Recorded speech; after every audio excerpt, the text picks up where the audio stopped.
Yeah, you are the old one of those noble men I have seen face before. You see those before my memory. Ah, no, it's not.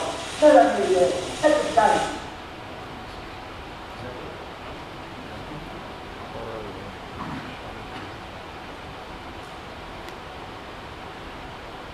Lee DeForest, who invented the audio tube that made electrical recording possible, developed the photofilm system with Theodore Case and created a series of short films to demonstrate it. The clips you're about to see have benefited from modern playback and restoration techniques, but at the time the sound quality was found to be wanting in comparison with the Warner Brothers Vitaphones system, which initially had the talkies market all to itself.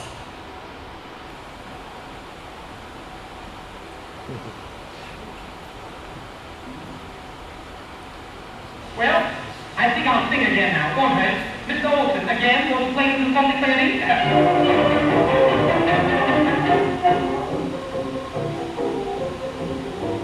Georgie Porgy is a guy who is very bashful and so shy. The ladies prize him. They idolize him. You can find most anywhere. In a great big cozy parlor chair. I'm looking at the ceiling while some dirty disappearing. Oh, see, Georgie, whenever I'm with you. Oh, see, Georgie, I don't know what to do. You've never seen the hug of sweet like Johnny or Joe. You look at me and say, oh, gee, I get so kind of low. Oh, see, Georgie, what can it be? When you're around, I get so excited. You're not handsome like a statue, but each time that I look at you, oh, see, Georgie, oh, see. Oh, see, Georgie, whenever I'm with you. Oh, see, Georgie, I don't know what to do. You're supposed to be a poetry and music and art, but you're not here for that, my dear. I wish you'd start. And my heart, oh, see, Georgie, what can it be? When you're around, I get so excited. My head to see just where you're destined. 50, 100 times invested. Oh, see, Georgie, oh, see.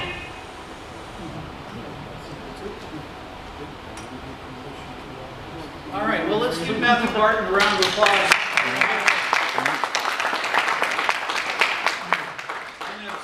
Thank you, Matthew. The second presenter of the Vitaphone Revisiting and Revitalizer Early Film Soundtracks is Seth B. Winner, who has earned 3 Grammy nominations and 1 honorable mention. He joined ARSC in 1987 and has given numerous presentations at the national conferences for over 3 decades. From 1996 to 2004, he was co-chair with Gary Galo of the ARSC Technical Committee. Is that 14 or 4? He has served as an audio engineer for almost 33 years at the New York Public Library. He founded Seth B. Winner Sound Studios in 1990. Recently, he has finished a major preservation project for Warner Brothers of Vitaphone pressings and metal parts that were part of the collection of the late Ron Hutchinson, which I think he's probably going to share with us now. That's the whole So please welcome Seth B.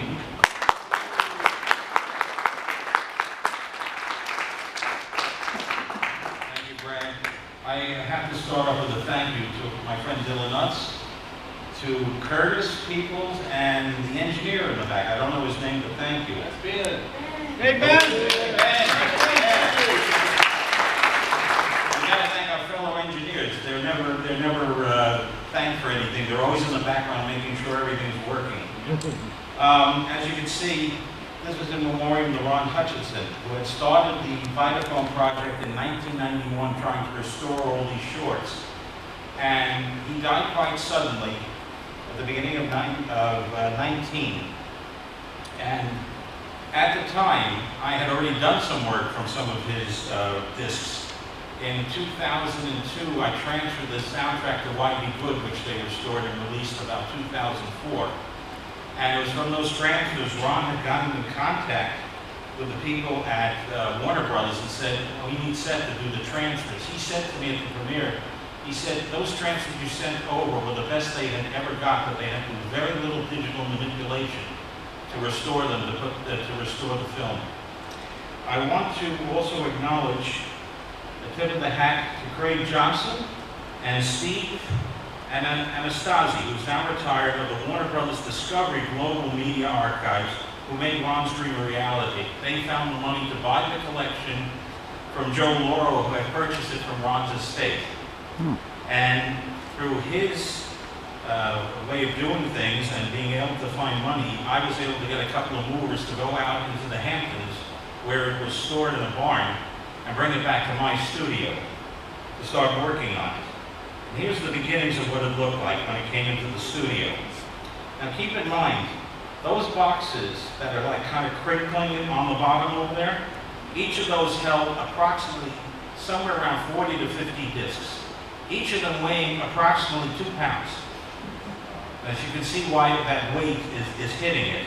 And you can see also where we have the shipping crates that I put in one of the hallways. Yep. And then, of course, what we had to do was that Matt and I had to do inventory. So each one of these boxes had to be opened and we put it in a spreadsheet.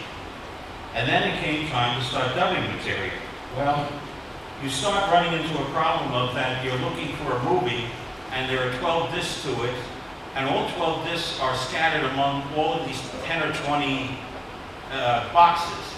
So I'm saying to myself, I gotta be nuts, how am I gonna find everything? So, Mr. Kozovsky, will you stand up and take a bow, please?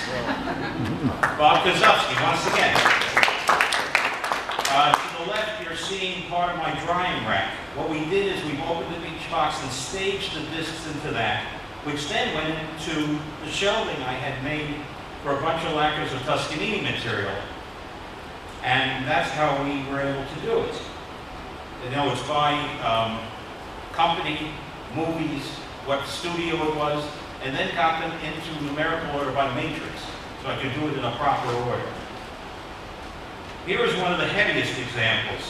This is a Vitaphone that was done by the Columbia Graphophone Company, 16-inch, which is a, what is it? It's not a standard biscuit. It's laminated with a core like the early Columbias came. I put it on a scale. I don't know if you can see it very well. That disc weighs 2 3/4 pounds. That's the heaviest disc I have ever worked with in my life. Now imagine boxes full of that stuff. And when we had to do the inventory, I had to hand take out half of what was there, put it on the table, go through that, put it into the rack, then pull the rest of it out, and then get to the next box, because it's literally impossible to pick up a 100-pound box of that size. This, as we were getting toward the end of it, as you can see on the left, I had started using the shield packs from the Library of Congress that were sent up after I had cleaned them and transferred them. And the discs on top, you can see how many of the sleeves are kind of ratty. Then I realized, hey, dummy, now how are you going to continue if you've already filled up to that point? So one night after 4 hours, the one on the right is how I shifted everything. And how I was able to do that is, if you look at the records that are not processed, I have one of them upstairs, and I had packing crates made. So it was rather easy to pull out about 20 of them at a time, put them on the floor, and then just move the shield packs up. Then came the time, after I'd done it, for the Library of Congress to come. These were all the packing crates after we had packed everything up. You can also see Rob Stone of the Moving Image Division and Matt there, yes, proving that our tax dollars are hard at work. They were working, so was I. It took a day to do that, and then they packed it in the truck and took it back. Now, enough of this talking. It's now time for some fun. Now you're going to hear some of the results of the work I worked on, that I did over the years. This is the beginning of matrix number VA263-1, recorded on August 6, 1926. These were the first Vitaphones done for that premiere of Don Juan in the fall. Even though what is pictured is not the actual disc, but it is one from that run. I'll just say something about it. This is how a Vitaphone looked. It had a grid on it. It had 20 boxes. As the projectionist would play it, he'd mark off each time he played it, because they used steel needles. It would wear out. After the 20th play, they were supposed to send it back and get a new disc. And in fact, on some of the sleeves that are preserved, there's a warning. If you don't return it, you're going to be fined $5. That was a lot of money in 1926 and 27. And you'll also notice something else too. If you look carefully, well, on the one on the left, on the right, you'll see actually where they marked in the matrix the arrow of where you drop the disc in and where the music will start to sync it with the film. Some of the projectionists would use a grease pencil, even though it's in red. I've seen it in yellow, so because it was kind of hard to see in the image. This way they knew exactly where they were to start. And another thing I found out from the late Jack Mullen, why did they cut inside out? Really, a brilliant way of doing it. They were using steel needles like they were using in the home equipment. The steel needle would wear down as it would play, the fidelity would drop.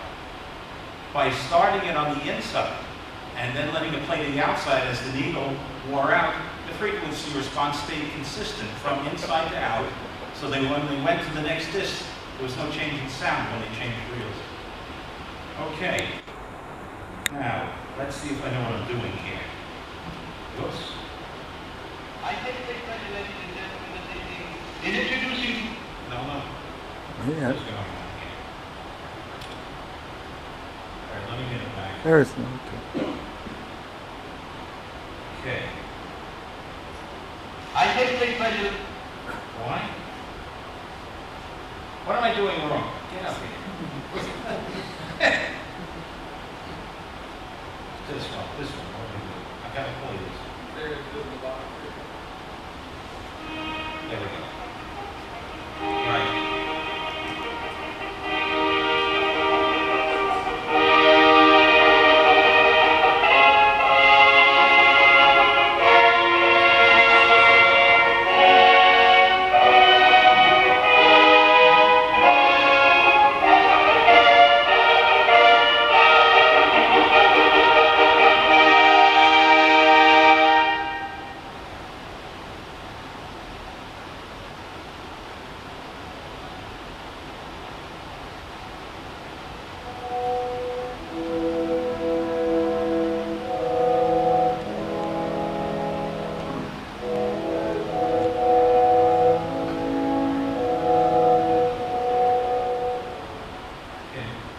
What you heard is something that was never released on the video. If you bought that, Laserdisc VHS copy of Warner Brothers from, I think it was in 1991 for the 75th anniversary of the premiere of Don Juan, they included all the shorts that were played that night.